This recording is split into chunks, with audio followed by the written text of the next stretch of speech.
ভাঙড়ের মানুষ এক কথায় পীরজাদাকে চেনে না, ভাঙড়ের মানুষ নওশাদ সিদ্দিকীকে চেনে। যেমন পীরজাদা হিসেবে চেনেন, তেমন লড়াকু প্রতিবাদী একজন যোদ্ধা হিসেবে নওশাদ সিদ্দিকীকে চেনে।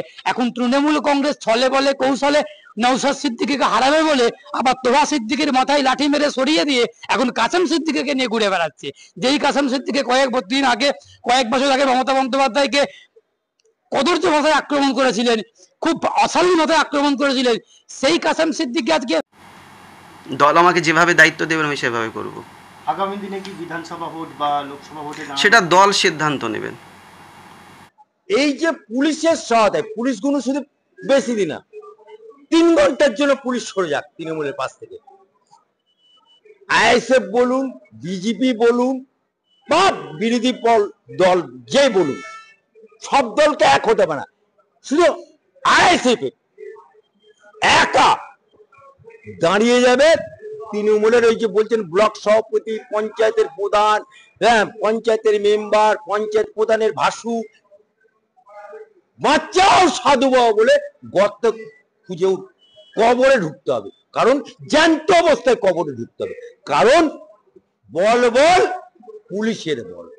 দাদাগিরিতে পঞ্চায়েত নির্বাচনে দাদাগিরি করবে কে? তৃণমূল। লোকসভা নির্বাচনে দাদাগিরি করবে কে? তৃণমূল। এমএলএ ইলেকশনে দাদাগিরি করবে কে? তৃণমূল। এই কারণেই তো লোকসভায় ভুয়ো 7 লক্ষ ভোটে জেতা অভিষেক ব্যানার্জি ডায়মন্ড হারবার কেন্দ্রে আজকে আমার হাইকোর্টে তার বিরুদ্ধে মামলা হয়েছে, বাচ্চাও সাধু বাবা বলতে পথ পাচ্ছে না। অর্থাৎ 1 পো দুধে 7 পো পানি, তবু মমতা বুবুর দলে দুধে টানাটানি। আরে পুলিশ, বাংলার পুলিশ এককালে আমাদের গর্ব ছিল, কলকাতা পুলিশ এককালে আমাদের গর্ব ছিল।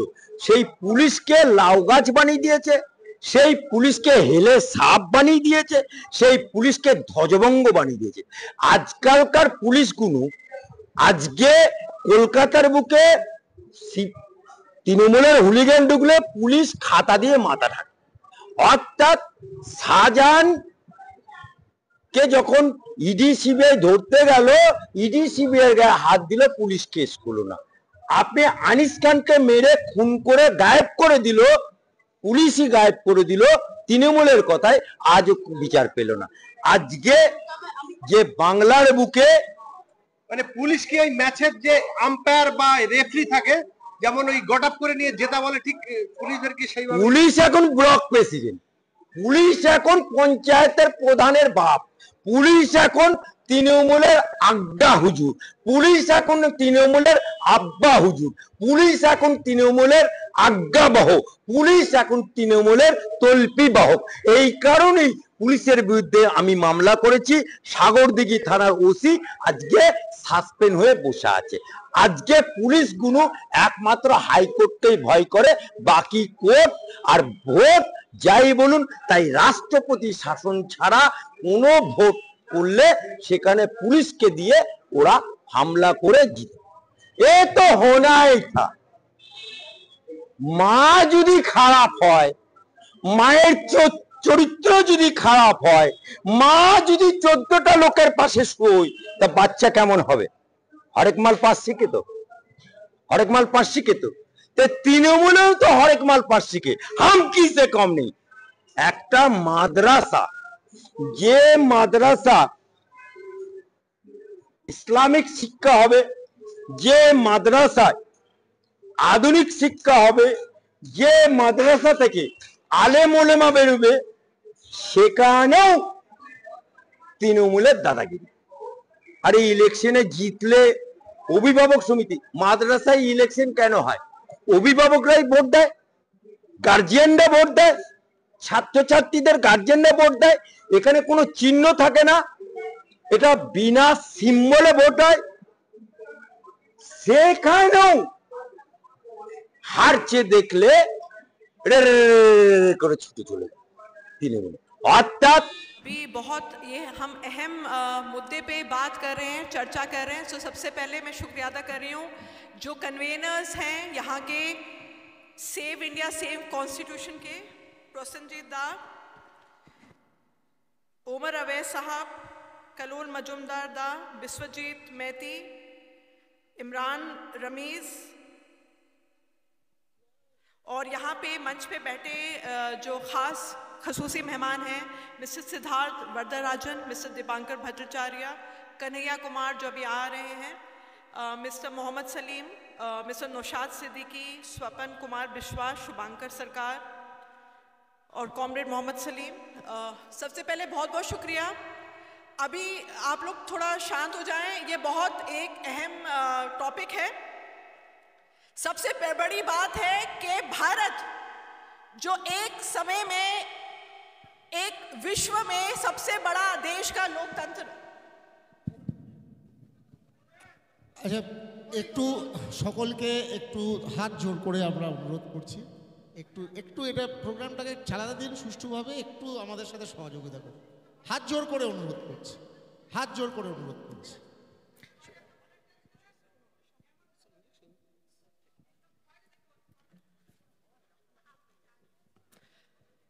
सबसे पहले प्लीज थोड़ा शांत हो जाएं। अभी एक बहुत अहम रेजोल्यूशन पास हो रहा है। जो कन्वेनर्स हैं इस रेजोल्यूशन के, उनने एक ड्राफ्ट रेजोल्यूशन बनाया है जो आप लोगों को मिला होगा। तो सबसे बड़ी चर्चा क्या है? Reject religion based nationalism. अभी जो यहाँ पे दो अहम स्पीकर्स हैं, आप लोगों को बताया कि हाइपर नेशनलिज्म जो चल रहा है ऑपरेशन सिंदूर के सामने ये इस ड्राफ्ट रेजोल्यूशन में लिखा है कि यहाँ पर जो इतना बड़ा हमला हुआ, टेररिस्ट अटैक हुआ, उसका हम लोग कंडोन करते हैं। इस बात की हम निंदा ही नहीं, कड़ी निंदा करते हैं। लेकिन बात यह है कि जब कोई अनफॉर्चुनेट हादसा होता है, यहाँ पे भारतीय जनता पार्टी वेपनाइज कर रही है ये इंसिडेंट्स को देश में नफरत फैलाने के लिए। उसके मेंबरान देखिए, कर्नल सोफिया कुरैशी के बारे में कितनी घिनौनी बातें करी, क्या क्या बातें करी। लेकिन यहाँ पे भारतीय जनता पार्टी के कोई मेंबरान कुछ भी अनशंड कुछ भी बोल देते हैं, उन पे तो गिरफ्तारी नहीं होती।